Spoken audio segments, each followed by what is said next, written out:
अस्सलाम वालेकुम, this is Umaina Basit from ocean of knowledge. तो आज हम कर रहे हैं मैथ 10 का यूनिट नंबर 7 की एक्सरसाइज 7.3। ये जो चैप्टर है इसका नाम है इंट्रोडक्शन टू ट्रिग्नोमेट्री और इस चैप्टर का हम लेक्चर 5 कर रहे हैं। तो क्वेश्चन नंबर 12 है find values of trigonometric function. Trigonometric function कौन से? साइन, कॉस, सेकेंड, कोसेकेंड और टेन और कॉट। हमने ट्रिग्नोमेट्रिक फंक्शंस को फाइंड आउट करना है। आगे लिखा हुआ है डू नॉट यूज टेबल और कैलकुलेटर, यानी ना आप कैलकुलेटर को इस्तेमाल कर सकते हो ना ही टेबल को देख सकते हो। तो इसके लिए हमें बाकायदा ट्राइएंगल को समझना होगा। ये क्वेश्चन करने से पहले मैं आपको दो ट्राइएंगल्स बना के दिखाऊंगी। अगर वो दो ट्राइएंगल्स आप दिमाग में रख लेते हैं तो फिर ये आपके लिए ये क्वेश्चंस करना बहुत ही आसान होता है। पहली जो ट्राइएंगल है वो है राइट एंगल ट्राइएंगल है। दो राइट एंगल ट्राइएंगल्स हैं, एक ये वाली राइट एंगल ट्राइएंगल है और एक इस तरह की राइट एंगल ट्राइएंगल है। शर्त क्या है? शर्त ये है कि जो पहली ट्राइएंगल है उसका यहाँ एंगल है 30, क्योंकि राइट एंगल है तो यहाँ यकीनन 90 डिग्री है और यहाँ 60 डिग्री बनेगा, क्योंकि पूरे ट्रायंगल के जो एंगल को ऐड करें तो वो 180 डिग्री होता है। तो 30 जो है ना, जहाँ पे 30 होगा एंगल, उसके सामने वाली जो साइड है वहाँ 1 होगा। ठीक है ना, ये आप दिमाग में रखें। अगर 30 के सामने 1 होगा तो इसका मतलब है जो हाइपोटेन्यूज होगा 90 के सामने वहाँ उसका डबल होगा। यहाँ 1 है तो यहाँ 2 होगा। ठीक है, ये एक ट्रायंगल आप माइंड में रखें। दूसरी ट्रायंगल आप जो माइंड में रखनी है, यहाँ 45 डिग्री है और इधर भी 45 डिग्री है। तो यहाँ क्या होगा? यहाँ 90 होगा, क्योंकि राइट एंगल ट्रायंगल है। तो अब 45 के सामने जो साइड है वहाँ भी 1 होगा और इस 45 के सामने भी 1 होगा। बाकी जो हाइपोटेन्यूज है वो आप पैथागोरस थ्योरम से निकाल लोगे और यहाँ परपेंडिकुलर जो है वो भी आप पैथागोरस थ्योरम से निकाल लोगे। ठीक है ना, ये ट्रायंगल, दोनों ट्रायंगल आप माइंड में रखें कि 30 के सामने जो साइड है वहाँ मिसाल के तौर पे 1 है, तो जो हाइपोटेन्यूज होगी यानी कि 90 के सामने वो डबल होगी और जहाँ 45 होगा उन दोनों के सामने 1 साइड होगी। ठीक है, अब हम क्वेश्चन नंबर 12 के फर्स्ट पार्ट को करते हैं। tan 30 डिग्री ये हमने निकालना है, क्योंकि हमने टेबल और कैलकुलेटर को यूज़ नहीं करना, तो हम इन्हीं ट्रायंगल्स की हेल्प लेंगे। तो कैसे लेंगे? देखें, आपके पास जो ग्राफ होता है वो इस तरह का होता है और tan 30 ये आपका फर्स्ट क्वाड्रेंट है, ये सेकंड है, ये थर्ड है और ये फोर्थ है। तो tan 30 है तो इसका मतलब है कि वो, क्योंकि यहाँ हमारे पास 0 होता है और यहाँ 90 डिग्री, यहाँ हमारे पास 180 डिग्री और यहाँ 270 डिग्री और फिर पूरा सर्कल कंप्लीट होता है और यहाँ हमारे पास 360 डिग्री हो जाता है। जब यहाँ से स्टार्ट करते हैं एंटी क्लॉकवाइज तो 360 डिग्री कंप्लीट हो जाता है। क्योंकि जो एंगल है 30 डिग्री है तो वो कहाँ पे आएगा? वो 0 और 90 के बीच में आएगा। तो मिसाल के तौर पे यहाँ आ जाएगा। तो ये क्या है? यह 30 डिग्री है। तो 30 डिग्री आपको पता है एंगल के जो सामने वाली साइड होती है वो परपेंडिकुलर होती है। ये एंगल है तो हम इसको ट्राइएंगल कंप्लीट कर लेते हैं, परपेंडिकुलर ड्रा कर लेते हैं। ये देखें, अब ये हमारा परपेंडिकुलर हो गया क्योंकि एंगल के सामने वाली साइड है, तो एंगल के साथ वाली जो साइड है ये हमारी बेस हो गई। अब इन दो ट्रायंगल्स को हम माइंड में रखें। मैंने कहा है कि 30 जो है 30 के सामने वाली साइड 1 होगी, यानी 30 के सामने वाली साइड 1 हो गई और हमारे पास जो हाइपोटेन्यूज है यानी कि 90 के सामने वाली वो हमारे पास 2 हो जाएगी। ऐसे ही है ना।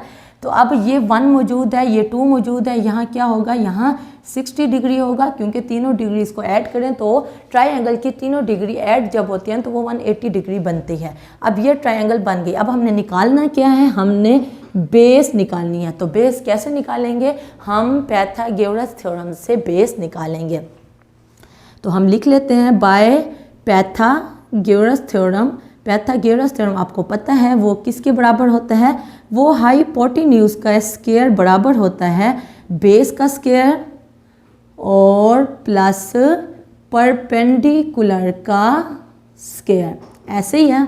अब देखें हाइपोटेन्यूज क्या है? हाइपोटेन्यूज हमारे पास 2 है, तो यहाँ 2 का स्क्वायर आ जाएगा। बेस हमने मालूम करने हैं तो इसको हम कुछ भी कह देते हैं, मिसाल के तौर पे हम x कह देते हैं। देखिए ये 360 जो लिखा हुआ है ये हमें कंफ्यूज कर रहा है, इसको मैं थोड़ा सा लंबा कर देती हूँ। तो यहाँ पे 0 है और यहाँ पे 360 है डिग्री और यहाँ से 0 स्टार्ट होता है सर्कल के लिए, ठीक है ना। ये ट्रायंगल मैंने यहाँ बना ली। अब बेस का स्क्वायर यानी कि हाइपोटेन्यूज का स्क्वायर हमने 2 का स्क्वायर कर दिया। बेस को मैं x कह देती हूँ तो यहाँ x का स्क्वायर हो जाएगा, क्योंकि जिसकी हम वैल्यू निकाल रहे होते हैं उसको x या y कह सकते हैं। प्लस और परपेंडिकुलर हमारे पास 1 है तो यहाँ 1 का स्क्वायर हो जाएगा। अब 2 का स्क्वायर हमारे पास 4 है, 1 का स्क्वायर 1 ही रहेगा। जब इधर रहेगा तो -1 हो जाएगा, क्योंकि यहाँ 1 के साथ प्लस है, इधर आके माइनस हो जाएगा। और यहाँ हमारे पास x का स्क्वायर है, यहाँ 3 = x का स्क्वायर है। हमने x की वैल्यू निकालनी है तो x की वैल्यू निकल आएगी √3। तो इसका मतलब है ये जो हमारी बेस है ये हमने पाइथागोरस थ्योरम से निकाल लिया √3। तो x की वैल्यू निकल आई। अब हमने क्या निकालना है, tan 30 निकालना है। तो tan आपको पता है tan 30 निकालना है, वो बराबर होता है हमारे पास परपेंडिकुलर ओवर बेस। ऐसे ही है ना, परपेंडिकुलर ओवर बेस के बराबर होता है। तो परपेंडिकुलर हमारे पास 1 है और बेस हमारे पास √3 है। ये हमारी वैल्यू tan 30 डिग्री ही हमने निकालनी थी। ये हमने बग़ैर कैलकुलेटर के और बग़ैर टेबल के हमने tan 30 की वैल्यू निकाल ली है। तो अब हम कर रहे हैं 5th पार्ट को, cos 2π/3।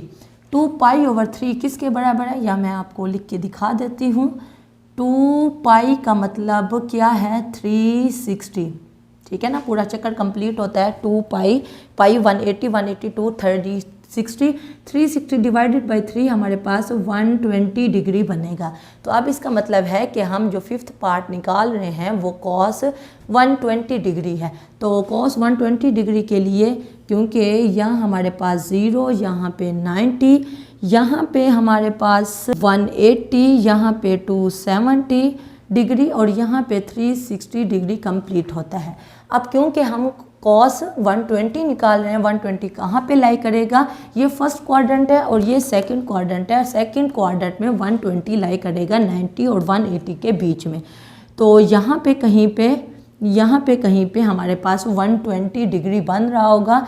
तो यहाँ से स्टार्ट होगा और यहाँ तक 120 डिग्री है।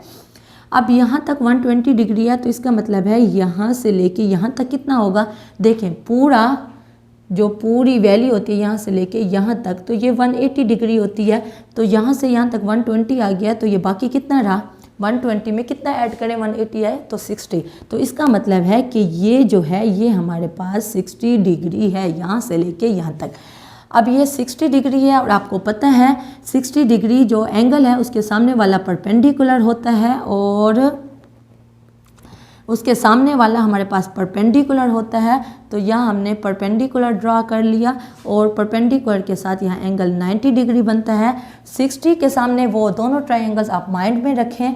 जो 60 है यहाँ क्या होगा, यहाँ हमारे पास खुद ब खुद 30 डिग्री बन जाएगा, क्योंकि ये 60 और ये 90 है तो 30 ही बनेगा, ताकि ट्रायंगल के एंगल्स को ऐड करें तो 180 बने। अब 30 के सामने क्या होता है, 30 के सामने जो साइड है वहाँ पे 1 होता है, तो जो हाइपोटेन्यूज होता है 90 के सामने वो डबल होता है, तो ये 2 हो गया। ठीक है, बात समझ आ गई। अब हमने क्या निकालना है, अब हमने परपेंडिकुलर निकालना है। किससे, यही पाइथागोरस थ्योरम के ज़रिए। ठीक है, तो ये पाइथागोरस थ्योरम हम यूज़ करते हैं। वो क्या है, वो है, मैंने पाइथागोरस थ्योरम लगा लिया, उसमें वैल्यूज़ पुट की। यहाँ जो बेस है वो -1 आएगी। 30 के सामने वैसे तो 1 आता है, लेकिन यहाँ -1 आएगी, क्योंकि आपको पता है ये पॉजिटिव एक्स एक्सिस होता है और ये नेगेटिव एक्स एक्सिस होता है। तो यहाँ बेस जो है वो नेगेटिव एक्सिस पे है, तो इसलिए 1 के साथ माइनस आएगा। और बस हमने वैल्यूज़ पुट की। पाइथागोरस थ्योरम में हाइपोटेन्यूज जो है वो हमारे पास 2 है और बेस का स्क्वायर प्लस परपेंडिकुलर का स्क्वायर। तो बेस हमारे पास क्या निकली है, वो बेस हमारे पास -1 है और हमने इसको निकालना था, परपेंडिकुलर को निकालना था, उसको x रखा और फिर जब वैल्यू निकाली तो वो हमारे पास √3 निकली, जो मैंने यहाँ पुट कर दी। उसके बाद cos 20 जो है वो हमारे पास बेस ओवर हाइपोटेन्यूज के बराबर होता है। बेस हमारे पास -1 है और हाइपोटेन्यूज हमारे पास 2 है और ये हमारा आंसर है cos 120 का। ओके, अब हम देखते हैं 8 पार्ट को। 8 पार्ट करने से पहले मैं थोड़ा सा आपको पॉइंट समझाना चाहती हूँ। ये देखें, ये आपके पास जो ग्राफ होती है, तो यहाँ पे क्योंकि हमारे पास अगर हम कोऑर्डिनेट एक्सिस लिखें यानी कि ऑर्डर पेयर लिखें, तो यहाँ हमारे पास 1 और 0 होता है और यहाँ हमारे पास -1 और 0 होता है। इसी तरह यहाँ हमारे पास 0 और 1 होता है और यहाँ हमारे पास 0 और -1 होता है, क्योंकि ये हमारे पास पॉजिटिव एक्स होता है, ये हमारे पास नेगेटिव एक्स होता है। इसी तरह ये y हमारे पास पॉजिटिव होता है और नीचे y नेगेटिव होता है। तो ये हमारे ऑर्डर पेयर बनते हैं। तो ये क्या है, ये क्वाड्रिलेटरल एंगल्स हैं। ये देखें, पहला जो होता है वो हमारा कॉस होता है और दूसरा हमारा साइन होता है। इसका पहला कॉस दूसरा साइन, पहला कॉस दूसरा साइन, पहला कॉस और दूसरा साइन। ये आप एंगल्स ज़हन में रख लें क्योंकि ये क्वाड्रेंटल है। क्वाड्रेंटल कहाँ से निकला है, 4 से। देखें यहाँ 0, यहाँ पे 90, यहाँ पे देखें यहाँ पे 90, यहाँ पे 0, यहाँ पे हमारे पास 180 डिग्री, यहाँ पे 270 डिग्री और यहाँ पे 360 डिग्री पूरा सर्कल कंप्लीट हो जाता है। और ये जो एंगल्स हैं इनको क्वाड्रेंटल एंगल्स कहते हैं।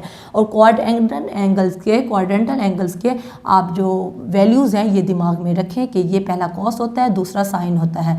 तो कॉस हमारे पास 1 होता है और साइन हमारे पास 0 होता है, 0 पे और 360 पे। इसी तरह 90 पे कॉस हमारे पास 0 होता है और साइन 90 होता है। ये आप अपने माइंड में रखें तो आपके लिए ये क्वेश्चंस करना बहुत ही आसान है। देखें tan -9 पाई, तो tan -9 पाई का क्या मतलब है कि क्योंकि 9 पाई के साथ माइनस लगा हुआ है, नेगेटिव है, तो क्या जाएगा, ये क्लॉक वाइज जाएगा। देखें, ये आपकी पोजीशन होती है जहाँ से आपने जाना होता है। अगर वैल्यू पॉजिटिव हो तो आपने एंटी क्लॉकवाइज जाना होता है, लेकिन वैल्यू अगर नेगेटिव हो तो आपने क्लॉकवाइज जाना होता है। क्लॉकवाइज देखें, क्लॉक इसी तरह चलती है ना, क्लॉक इसी तरह चलती है ना। जब वैल्यू नेगेटिव हो तो आपने क्लॉकवाइज जाना होता है, क्योंकि वैल्यू नेगेटिव है, हम यहाँ से जाएंगे।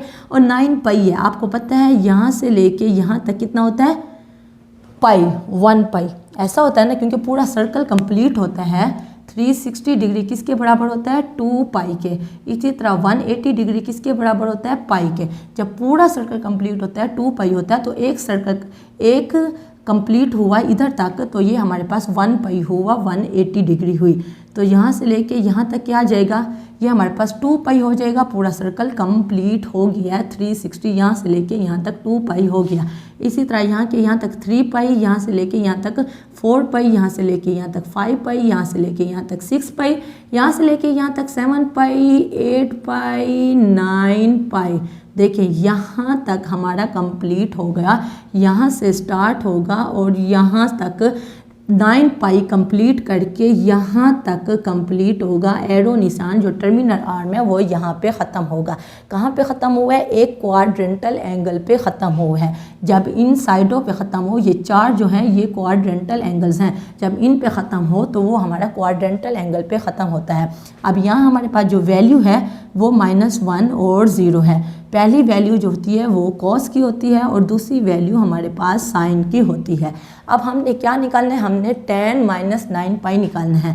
तो tan हमें पता है वो बराबर होता है साइन 9 पाई ओवर कॉस 9 पाई के, और साथ माइनस भी आएगा, माइनस आया इसलिए ये क्लॉकवाइज गया है। अब साइन 9 पाई, साइन हमारे पास क्या है वो 0 के बराबर है। देखिए यहाँ वैल्यू लिखी हुई है, और कॉस हमारे पास -1 के बराबर है। लेकिन आपको पता है न्यूमरेटर में अगर 0 हो, डिनोमिनेटर में कोई भी वैल्यू हो, तो पूरी वैल्यू 0 के बराबर होती है। तो ये पूरी वैल्यू 0 निकल आई। इसका मतलब है कि tan -9 पाई किसके बराबर है, 0 के। और ये हमारा आंसर है क्वेश्चन नंबर 12 के 8 पार्ट का।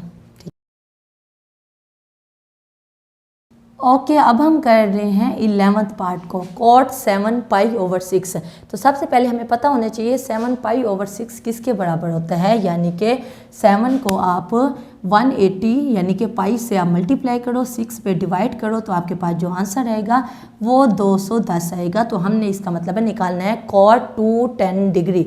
हमने cot 210 डिग्री निकालना है। तो इसके लिए सबसे पहले हम ग्राफ बना लेते हैं। ये देखें, ये हमारे पास ग्राफ बन गया। हमने कहाँ से स्टार्ट करना है, क्योंकि पॉजिटिव है तो हम एंटी क्लॉकवाइज जाएंगे, इस तरह जाएंगे। तो यहाँ से 0 से स्टार्ट हुआ, देखें यहाँ 0, यहाँ पे 90, यहाँ पे 180। अब मैं इतनी दफ़ा बता चुकी हूँ कि आपको अच्छे तरीके से दिमाग में बैठ जाना चाहिए। यहाँ पे 270 और यहाँ पे 360 डिग्री कंप्लीट हो गया। अब हमारे पास क्योंकि वैल्यू जो है वो 210 है, 210 कौन से क्वाड्रेंट में आएगा, 210 थर्ड क्वाड्रेंट में आएगा, 180 डिग्री और 270 डिग्री के बीच में। तो यहाँ पे हमारे पास एक एंगल बन रहा होगा। देखें, यहाँ से लेके यहाँ तक हमारे पास 180 और फिर ये जो है यहाँ तक हम 210 डिग्री बन गया। ठीक है, अब क्योंकि अब हमारे पास ये शक्ल बनी है तो यहाँ से लेके यहाँ तक 180 है, 180 प्लस 30, तो इसका मतलब है यहाँ से लेके यहाँ तक कितना हुआ। देखें, यहाँ से लेके यहाँ तक पूरा तो 210 हुआ, लेकिन अगर यहाँ से देखें, यहाँ से लेके यहाँ तक कितना हुआ, 30 हुआ, क्योंकि 180 प्लस 30 इज इक्वल टू 210। तो अगर हम यहाँ 30 ले लेते हैं, ये वाला, सिर्फ ये वाला एंगल यहाँ से लेके यहाँ तक, तो फिर हमारे लिए ट्रायंगल इस क्वेश्चन को सॉल्व करना बहुत ही आसान है। आपको पता है एंगल के जो सामने वाला होता है, एंगल के सामने वाला होता है, ये आपके पास परपेंडिकुलर होता है, यहाँ 90 का एंगल बन रहा होता है, और 30 के सामने जो साइड होती है वो क्या होती है, वही क्वेश्चन जैसे हमने पहला और 5वां क्वेश्चन किया, उन्हीं दो ट्रायंगल्स को माइंड में रखें। तो 30 के सामने क्या होता है, 1 होता है, लेकिन देखिए ये नीचे है, यहाँ वाई एक्सिस क्या होता है, नेगेटिव होता है, तो नीचे है तो यहाँ 1 नहीं आएगा, -1 आएगा। तो यहाँ 30 है तो यहाँ खुद ब खुद 60 डिग्री बन जाएगा। और जो हाइपोटेन्यूज है 90 के सामने ये डबल होता है, यानी कि 2 होगा, लेकिन साथ क्या आएगा, माइनस आएगा, क्योंकि ये वाई एक्सिस नेगेटिव में है, तो यहाँ -2 आ जाएगा। ठीक है, अब इसके बाद अब हमने क्या करना है, हम पहले, मेरे ख्याल में मैं पहले इसको मिटा दूँ। तो अब ये वाली शक्ल बन गई। अब हम क्या कहते हैं, पाइथागोरस थ्योरम लगाते हैं। पाइथागोरस थ्योरम से हमने ये निकालना है, यानी कि बेस निकालनी है, क्योंकि एंगल के साथ बेस होती है और एंगल के सामने परपेंडिकुलर होता है। एक्स की वैल्यू आ जाएगी, ये जैसे हमने पहले किए हैं। अब एक्स की वैल्यू निकल आई है, तो इसका मतलब है ये स्क्वायर रूट 3 है, तो स्क्वायर रूट 3 है। अब हमने क्या करना है, अब हमने cot 7 π/6 यानी कि cot 210 निकालना है। उससे पहले हमें tan 7 π/6 निकालना चाहिए। tan हमारे पास क्या है, वो हमारे पास tan हमारे पास परपेंडिकुलर ओवर बेस होता है। तो परपेंडिकुलर हमारे पास क्या है, -1, और बेस हमारे पास स्क्वायर रूट 3 है, क्योंकि स्क्वायर रूट 3 यहाँ नेगेटिव वाली साइड पे है, तो ये -√3 आएगा, क्योंकि जब आप स्क्वायर रूट लेते हैं तो वो प्लस माइनस आता है। अब √3 क्योंकि इस साइड पे है, ये एक्स एक्सिस पॉजिटिव होता है, ये एक्स एक्सिस नेगेटिव है, तो √3 के साथ माइनस आएगा। तो यहाँ हमारे पास जो बराबर है परपेंडिकुलर ओवर बेस, बेस हमारे पास -√3 है, तो माइनस से कट जाएगा, यहाँ हमारे पास 1/√3 आ जाएगा। ये हमारे पास tan है, तो cot क्या आएगा, cot इसका बिल्कुल उल्टा आएगा, रेसिप्रोकल आएगा, तो ये आ जाएगा √3/1। तो 1 नीचे हो तो लिखने की ज़रूरत नहीं होती, तो √3 वैल्यू निकली है cot 7 π/6, यानी कि cot 210 की वैल्यू निकली है। तो क्वेश्चन नंबर 12 का 11th पार्ट हो गया। सारे पार्ट बिल्कुल ऐसे ही हैं, तो आपसे बहुत आसानी से हो जाएंगे। उसके बावजूद कोई कन्फ्यूजन हो, कोई मसला हो, कोई बात समझ ना आई हो, तो आप नीचे कमेंट में पूछना, मैं इंशाल्लाह नेक्स्ट क्लास में या कमेंट बॉक्स में उसका डेफिनेटली जवाब दे दूँगी। तो अगर आप मेरे चैनल पे नए हैं तो प्लीज़ मेरे चैनल को ज़रूर सब्सक्राइब करें, और अगर आपको मेरी वीडियो थोड़ी सी भी इंफॉर्मेटिव लगी है तो मेरी वीडियो को ज़रूर लाइक करें। तो फिर मिलेंगे नए लेक्चर के साथ। अल्लाह हाफिज़।